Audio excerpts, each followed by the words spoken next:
जय हिंद। मैं हूं राजेंद्र तिवारी और आप देख रहे हैं अनब्रेकिंग दस्तक।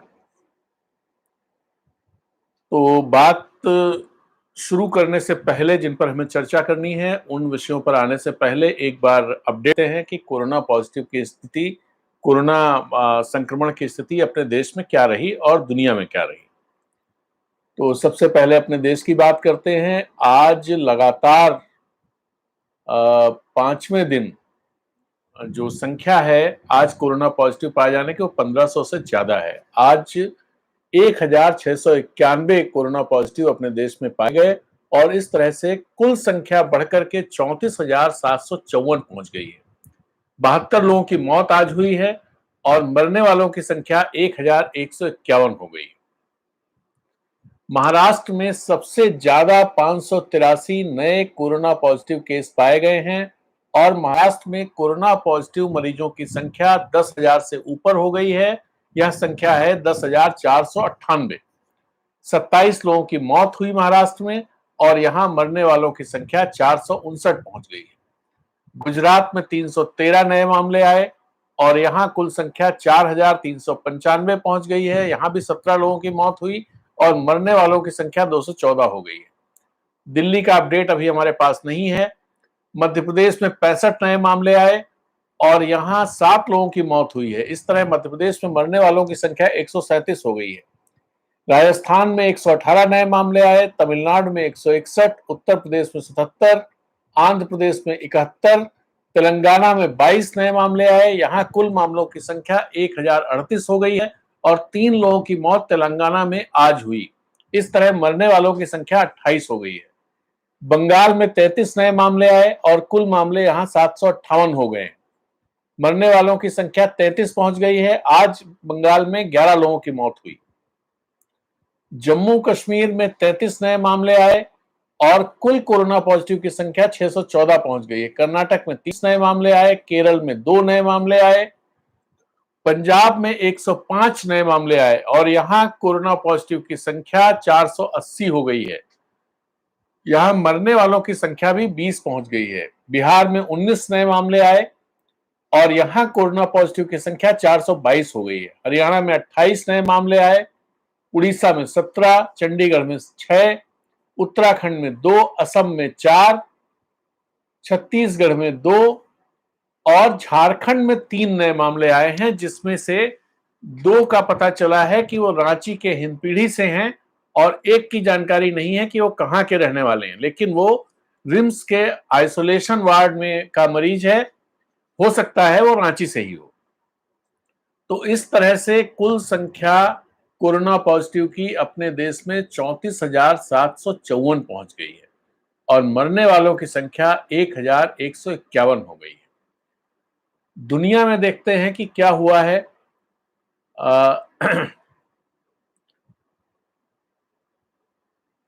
पूरी दुनिया में कोरोना पॉजिटिव लोगों की संख्या 32,61,476 पहुंच गई है और आज 43,293 कोरोना पॉजिटिव के नए केस पूरी दुनिया में आए।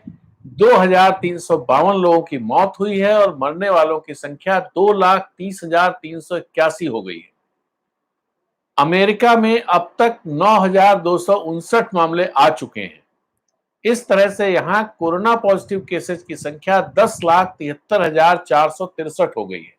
602 लोगों की मौत आज की तारीख में अमेरिका में हुई है। अमेरिका में फिर हम आपको बता दें, इस समय वहां दिन शुरू हो रहा है। तो अभी तक 602 लोगों के मरने की खबर वहां से आ चुकी है और मरने वालों की संख्या कुल मिला के 62,257 पहुंच गई है। स्पेन में 2,740 नए मामले आए, 268 लोगों की मौत हुई। इटली में 1,872 नए मामले आए, 285 लोगों की मौत हुई। फ्रांस का अभी डेटा हमारे पास नहीं है और ब्रिटेन का डेटा भी नहीं है। जर्मनी में 584 नए मामले आए। यहां कोरोना पॉजिटिव की संख्या 1,62,123 हो गई। टर्की में 2,615 नए मामले आए और 93 लोगों की मौत हुई। टर्की में कोरोना पॉजिटिव की संख्या 1,20,204 हो गई। रूस में आज 7,099 नए मामले आए और 101 लोगों की मौत हुई। यहां कोरोना पॉजिटिव की कुल संख्या बढ़कर के 1,06,498 हो गई है और मरने वालों की संख्या भी 1,000 से ज्यादा हो गई है। 1,073 वहां का आंकड़ा है। ईरान में 983 नए मामले आए और 71 लोगों की मौत हुई। चाइना में 4 नए मामले आए। ब्राजील में अब तक 885 नए मामले आए हैं और यहां कुल कोरोना पॉजिटिव की संख्या 80,246 पहुंच गई है। 30 लोगों की मौत ब्राजील में हुई और मरने वालों की संख्या 5,541 हो गई है। कनाडा में 472 नए मामले आए और यहां कुल कोरोना पॉजिटिव की संख्या 52,069 हो गई है। 86 लोगों की मौत कनाडा में हुई और कनाडा में कोरोना वायरस से मरने वालों की संख्या 3,082 पहुंच गई है। तो ये रहा दुनिया का। और इसके बाद हम देखते हैं अपने आसपास में, मतलब एशिया के जिन देशों पे हमारी नजर रहती है वहां क्या स्थिति रही। तो सऊदी अरबिया में 1,351 नए मामले आए और यहां कोरोना पॉजिटिव की संख्या 22,753 पहुंच गई है। 5 लोगों की मौत हुई। 162 कुल मरने वालों की संख्या है। सिंगापुर में 528 नए मामले आए और यहां कोरोना पॉजिटिव की संख्या 16,169 पहुंच गई है। पाकिस्तान में 592 नए मामले आए और यहां कोरोना पॉजिटिव केसेस 16,117 हो गए। पाकिस्तान में आज 15 लोगों की मौत हुई। इस तरह मरने वालों की संख्या 358 हो गई। यूएई में 552 नए मामले आए और कुल कोरोना पॉजिटिव की संख्या 12,481 पहुंच गई है। कतर में 845 नए मामले आए और यहां कोरोना पॉजिटिव केसेस की संख्या 13,409 हो गई है। कोरिया में, साउथ कोरिया में सिर्फ 4 नए मामले आए। बांग्लादेश में 564 नए मामले आए और 5 लोगों की मौत हुई है। बांग्लादेश में कोरोना पॉजिटिव केसेस की संख्या 7,667 पहुंच गई है और मरने वालों की संख्या 168। कुवैत में 284 नए मामले आए और कुल मामलों की संख्या 4,024 हो गई है। बहरीन में 116 नए मामले आए और कुल संख्या बहरीन में 3,037 हो गई। ओमान में 74 नए मामले आए और यहां पर कुल संख्या 2,348 पहुंच गई है। अफगानिस्तान में आज 232 नए मामले आए और 4 लोगों की मौत हुई। अफगानिस्तान में कोरोना पॉजिटिव की संख्या 2,171 हो गई है और मरने वालों की संख्या 74 हो गई है, 64 हो गई है। इसके अलावा श्रीलंका में 11 नए मामले आए और यहां कोरोना पॉजिटिव की संख्या 660 पहुंच गई है। म्यांमार में कोई नया मामला नहीं आया, नेपाल में भी कोई नया मामला नहीं आया और भूटान में भी कोई नया मामला नहीं आया। इस तरह से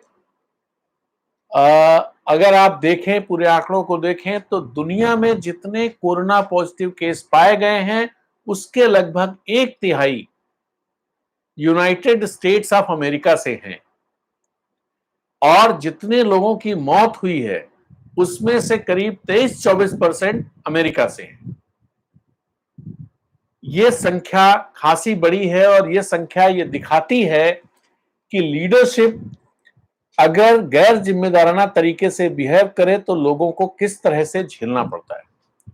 सारे संसाधन होते हुए, सारी व्यवस्थाएं होते हुए और दुनिया का सबसे समृद्ध और सबसे बड़ी अर्थव्यवस्था होने के बावजूद अमेरिका सबसे ज्यादा भयानक रूप से कोरोना पॉजिटिव का शिकार है और वहां कोई रास्ता नहीं दिख रहा। हालांकि सारी कोशिशें हो रही हैं कि खोला जाए, इकोनॉमी खोली जाए, ये सब चीजें अपनी जगह चल रही हैं, लेकिन कोरोना के केसेस भी लगातार बढ़ते जा रहे हैं। और अपने देश में जो आज का टॉपिक जो मैंने रखा है, क्या ये लॉकडाउन फेल हो गया है या सरकार ने बहुत देर से चीजें की, या सरकार जो कुछ कर रही है, जो सरकार का आकलन है वो आकलन ठीक नहीं है, सरकार की व्यवस्थाएं ठीक नहीं है। ये सवाल उठने लाजमी है, क्योंकि जहां एक तरफ स्वास्थ्य मंत्रालय बड़ी बड़ी बातें और आंकड़े प्रस्तुत करके कहता रहा है कि डबलिंग का ये हो गया, 10 दिन से ऊपर हो गया, ऐसा हो गया, वैसा हो गया, ग्रोथ फ्लैटन हो रही है, 5 दिन का जो कंपोजिट ग्रोथ रेट है वो कम होता जा रहा है, पहले ज्यादा था। इस तरह के तमाम तरह के आंकड़े हेल्थ मिनिस्ट्री अब तक रख चुकी है, और साथ में ये भी कि इतने जिलों में ऐसा हो गया, उतने जिलों में ऐसा हो गया, ये सारी चीजें। लेकिन ग्राउंड रियलिटी ये है कि पिछले 5 दिनों में भारत में 8,471 नए मामले आए हैं, और जो मैं आपको 5 दिन का मूविंग एवरेज बता रहा हूं, वो 5 दिन का मूविंग एवरेज आप सुनिए। 26 अप्रैल को 5 दिन का मूविंग एवरेज ये होता है 5 दिन में जितने दैनिक जो वृद्धि हुई, नए केसेज आए, उनका 5 दिन का एवरेज। वो एवरेज इसलिए जरूरी है, इसलिए किया जाता है, 5 दिन का एवरेज लिया जाता है, 7 दिन का लिया जाता है या 3 दिन का लिया जाता है, जिससे कि किसी दिन कहीं के रिपोर्ट नहीं हो पाए तो किसी दिन स्पाइक ज्यादा दिख जाती है, उन सबको स्मूथ किया जा सके, एडजस्ट किया जा सके, इसलिए 5 दिन का एवरेज। और मूविंग इसलिए कि जैसे आज अगर लेंगे तो आज को मिला के पिछले 5 दिन, कल जब आएंगे तो कल को मिला के पिछले 5 दिन, तो ऐसे एक एक दिन आगे बढ़ता रहेगा। तो इसमें क्या होता है कि जब आप एवरेज देखते हैं तो उस एवरेज में इस तरह की छोटी मोटी जो उठापटक होती है वो स्मूथ हो जाती है, मतलब उसे हम उसको जो है एडजस्ट कर लेते हैं एक तरह से।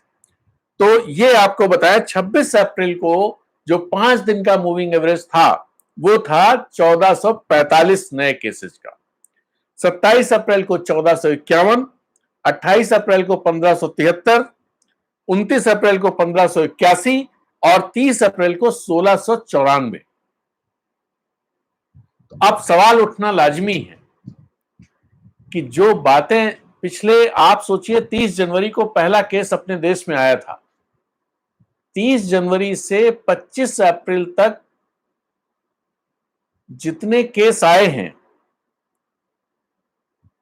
उनका लगभग एग्जैक्ट मैं आपको बताऊं कि जितने केस आए हैं उनका 1 मिनट में आपको एग्जैक्ट डेटा बताता हूं इसका, जिससे आपको समझने में आसानी भी रहेगी।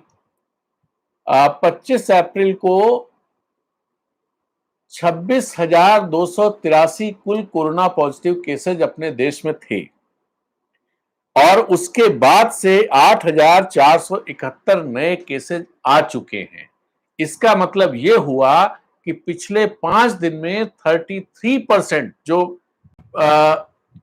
30 जनवरी से लेकर के एक फरवरी पूरा महीना, मार्च पूरा महीना और अप्रैल के 25 दिन, तो मोटे तौर पर देखें तो ये आपका आया 85-86 दिन आए। 86 दिन में जितने मामले आए उसका 1/3 मामले सिर्फ 5 दिन में आ गए, पिछले 5 दिन में। ये आंकड़ा आंखें खोलने वाला है और इसको समझने की जरूरत है। इसके अलावा मैंने आपको बताया था कि सुबह भी बात हुई थी कि चेन्नई मैथमेटिकल इंस्टीट्यूट, जो अपने देश का बहुत ही प्रीमियर मैथमेटिक्स और स्टैटिस्टिक्स का इंस्टीट्यूट है और दुनिया भर में जाना जाता है, जिसकी रिसर्चेज और जिसकी फैकल्टी और जिसके रिसर्च स्टूडेंट्स, वो दुनिया भर में उनकी पहचान है। उस इंस्टीट्यूट ने जो रिसर्च की है, जो उन्होंने मॉडल तैयार किया है, उस मॉडल से उनका कहना है कि अब आने वाले दिनों में बिहार, बंगाल और झारखंड में स्पाइक बहुत तेजी से होगी, यहां पर बहुत तेजी से मामले बढ़ेंगे। अब समझने की बात यह है कि एक तरफ महाराष्ट्र और गुजरात, मध्य प्रदेश, दिल्ली, राजस्थान, तमिलनाडु, इन राज्यों में अभी जो तेजी है वो थम नहीं रही है। वो भले 10 दिन डबलिंग और ये सब चीजें कह रहे हों, लेकिन जो तेजी है वो थमती हुई नहीं दिखाई दे रही है। और उसके साथ अगर 3 और राज्य, जहां पर करीब 25 करोड़ आबादी है 3 राज्यों में, उन 25 करोड़ आबादी में अगर जिस तरह से कहा जा रहा है कि यहां स्पाइक आएगी, स्पाइक का मतलब होता है यकायक चीजें बढ़ जाना, और उसके पीछे जो कारण दिया गया है वो कारण ये दिया गया है कि जो रिप्रोडक्शन रेट है, वो रिप्रोडक्शन रेट इन तीनों राज्यों में खासा ज्यादा है। जिसकी वजह से यहां पर स्पाइक बहुत तेज होगा। तो ऐसे में ये सवाल जरूर पूछा जाएगा और पूछा जाना भी चाहिए कि ऐसा क्या हुआ, ऐसा क्या हुआ कि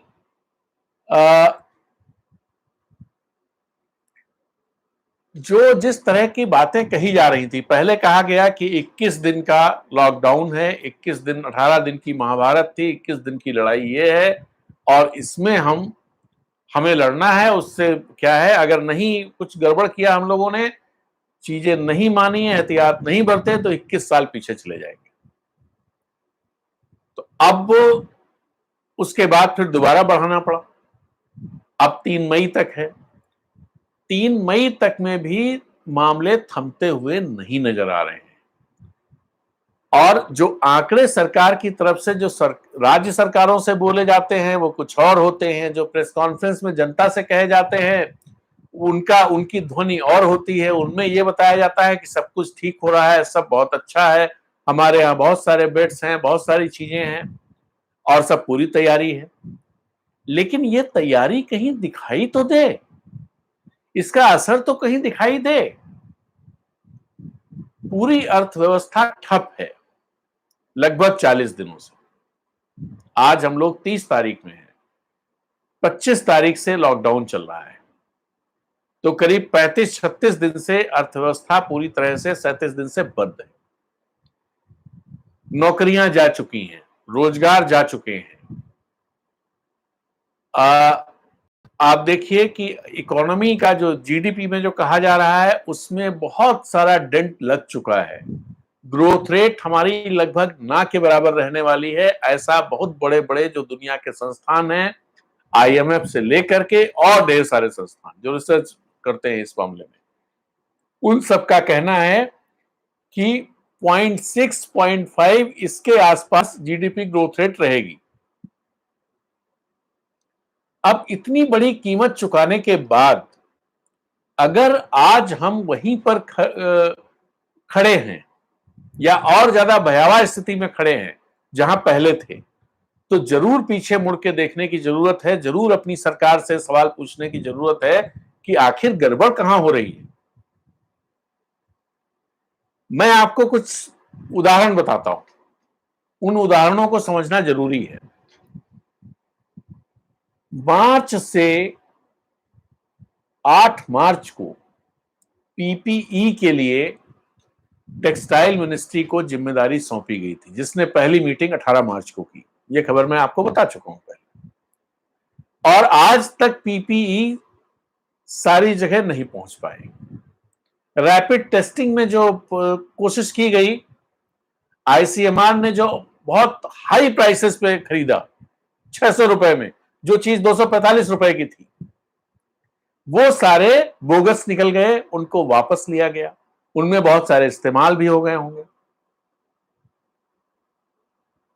अब डेटा कितना अपना सही है इसका अंदाजा इससे लगाइए, जो इस्तेमाल हो गए होंगे उनसे जो रिजल्ट्स आए होंगे वो रिजल्ट्स भी इसमें शामिल हैं। दूसरा कि जो टेस्टिंग है, अभी अपने देश में टेस्टिंग बहुत ही कम है, वो लेवल बहुत ही कम है। मैं आपको एग्जैक्टली बताता हूं कि कितनी टेस्टिंग अपने देश में अब तक हुई है और अपने देश की आबादी क्या है, इसका भी अंदाजा, इससे आपको अंदाजा लगेगा कि टेस्टिंग की स्थिति क्या है। 8,30,201 टेस्ट हुए अब तक अपने देश में। और जब आप दुनिया में जाते हैं तो आप देखिए कि अमेरिका में टेस्ट कहा जा रहा है कि बहुत कम हुए हैं, लेकिन उन्होंने 61,74,560 टेस्ट किए। अगर इसके बाद जो टेस्ट सबसे ज्यादा टेस्ट करने वाला देश है वो है रूस, जिसने 34,90,000 टेस्ट किए हैं। रूस की आबादी 14 करोड़ के आसपास है, अमेरिका की आबादी 30 करोड़ के आसपास है। जर्मनी ने 25,47,000 टेस्ट किए हैं, जर्मनी की आबादी 8 करोड़ के आसपास है। आप सोचिए हमारी आबादी 138 करोड़ है और हमने अब तक 8,30,201 टेस्ट किए हैं। इसमें भी अगर झारखंड, बिहार, बंगाल को देखा जाए तो यहां टेस्ट की संख्या 25-26,000, 27,000 ही आती है। 25 करोड़ की आबादी में 26-27,000, आप सोचिए क्या परसेंटेज है। तो गड़बड़ तो है। अब इस गड़बड़ को दिक्कत यह है कि हमारे यहां हमारा मीडिया उस तरह से चीजों को उठा नहीं रहा है, सवाल नहीं कर पा रहा है, और विपक्षी दल भी उस तरह से सवाल नहीं कर पा। आज राहुल गांधी ने एक बहुत अच्छा काम किया जिसकी तारीफ की जानी चाहिए। चूंकि राहुल गांधी को डिस्क्रेडिट इतना ज्यादा कर दिया गया है कि ना सरकार तो उन पर ध्यान ही नहीं देती है कि विपक्ष कोई कुछ कह भी रहा है, वो बिल्कुल मटिया देती है कि मतलब ही नहीं, कहते रहो आप। लेकिन जनता भी उसी तरह की हो गई है, वो भी ध्यान नहीं देती है। आज रघुराम राजन के साथ उन्होंने बातचीत की कि यहां क्या चीजें होनी चाहिए, कैसे निपटा जाना चाहिए। हालांकि जो सरकार परस्त लोग हैं, भाजपा के जो लोग, उनको देखना चाहिए कि जितने ज्यादा आइडियाज आ सके उतना अच्छा है, ना कि इसकी आलोचना इस तरह से करनी चाहिए कि जैसे राहुल गांधी क्या कर लेंगे, मजाक बनाया राहुल गांधी का। ये तरीका चल रहा है अपने यहां, और ऐसे में मेजॉरिटी लोग हैं जो मजाक बनाते हैं कि भाई रघुराम राजन क्या करेंगे। लेकिन जो बातें उन्होंने कही हैं, उन बातों को ध्यान देने की जरूरत है। सरकार जिस तरह से काम कर रही है, मोदी जी जिस तरह से काम कर रहे हैं, मोदी जी बॉस की तरह, एक जैसे जो बिग ब्रदर कि मुख्यमंत्रियों का कोई मतलब, जैसे पिछले मुख्यमंत्रियों के साथ बैठा कोई, उसमें उन्होंने तय कर दिया कि 9 लोग ये बोलेंगे, बाकी नहीं बोलेंगे, बाकी लिख करके भेज दें। ये तरीका नहीं होता है, किसी डेमोक्रेसी में तरीका नहीं होता। ये राजशाही का तरीका है कि भाई बादशाह ने जिसको चाहा उसको कहा बोलने को, और जो चाहेगा वो होगा। यहां लेकिन इस तरह से काम हो रहा है। दूसरी बात, जिन राज्यों की जो जरूरत है, केंद्र उस पर ध्यान नहीं दे रहा है। केंद्र अपनी तरफ से आदेश जारी करता रहता है। ये जो और इस तरह से सारी जिम्मेदारी ढोलता रहता है राज्यों पर। तो अब हुआ क्या है? हुआ यह है कि जैसे जैसे केरल है, केरल से कोई सीख लेने की जगह बैठते और सारे लोग बैठ करके बात करते हैं कि भाई केरल में कैसे काम हुआ है, वहां के मुख्यमंत्री, वहां के चीफ सेक्रेटरी, इन सबसे बात होती है और उसके हिसाब, और वो पहले से काम कर रहे थे। तो शुरू में भी जब आपने लॉकडाउन किया था, उससे पहले ये बैठक बुलाई जा सकती थी और उसमें सारे लोग बैठ करके बात करते और कैसे पूरे देश में चीजों को हैंडल करना है। इस पर कुछ नहीं हुआ। इवन केंद्र में भी जो लोग हैं, उन लोगों को भी नहीं पता था कि लॉकडाउन के बाद हो, लॉकडाउन में करना क्या है। राज्यों को तो पता ही नहीं था कि लॉकडाउन होने वाला है। किसी की कोई तैयारी नहीं थी, केंद्र सरकार की भी कोई तैयारी नहीं थी। तो लॉकडाउन कह देना, कर देना, ये किसी समस्या का हल नहीं। इसने 50 समस्याएं खड़ी कर दी, और उन समस्याओं की भी जिम्मेदारी लेने से केंद्र ने उन समस्याओं को भी राज्यों के सिर पे ढोल दिया है। जैसे जो प्रवासी मजदूर फंसे हुए, ऊपर से आदेश जारी कर दिया कि भाई हम अब अलाउ करते हैं कि आप राज्यों में भेजा जा सकता है, जिस राज्य के रहने वाले उनके गृह राज्य में भेजा जा सकता है, गृह राज्य उनको ले ले। बस से भेजने की बात कही गई। 40 दिन में 35 दिन के बाद आप कह रहे हैं कि उनको भेजा जा सकता है।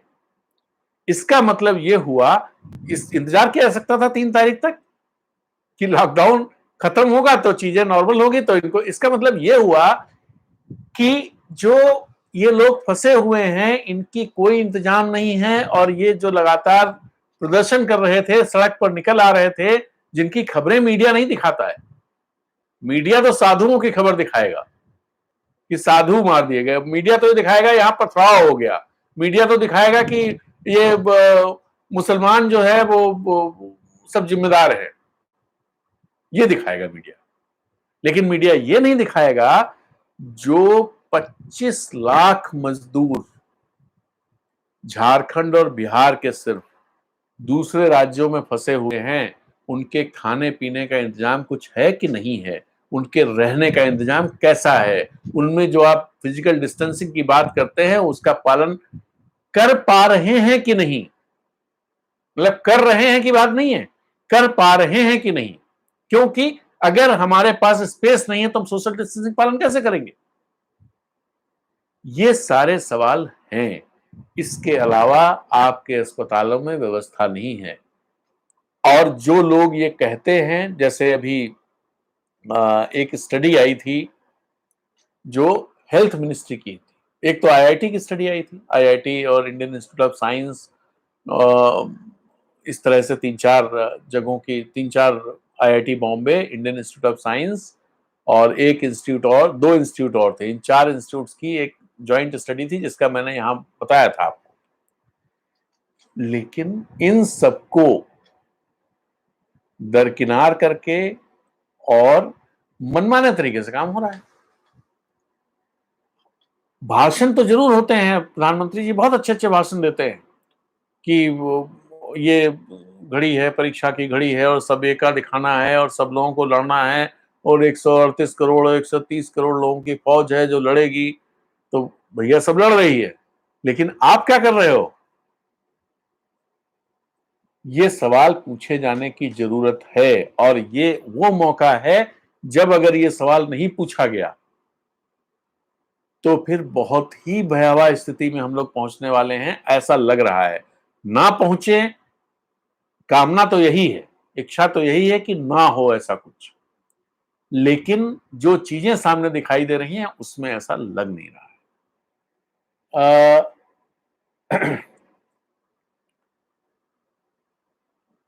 कल ये खबर आई कि व्हाइट हाउस ने हमारे प्रधानमंत्री नरेंद्र मोदी, हमारे राष्ट्रपति रामनाथ कोविंद, हमारे प्रधानमंत्री कार्यालय और मैं आपको बताता हूं प्रधानमंत्री कार्यालय और अमेरिका में जो भारतीय दूतावास है वो, और जो इंडिया में अमेरिकन दूतावास है वो, और इंडिया में जो अमेरिका के एम्बेसडर हैं वो, उनको फॉलो करना बंद कर दिया। ये इतने लोगों को नहीं कहा गया, ये कहा गया कि रामनाथ कोविंद पीएम और पीएमओ को फॉलो करना बंद कर दिया है और इसको लेकर के सब लोगों ने तमाम तरह की बातें शुरू कर दी।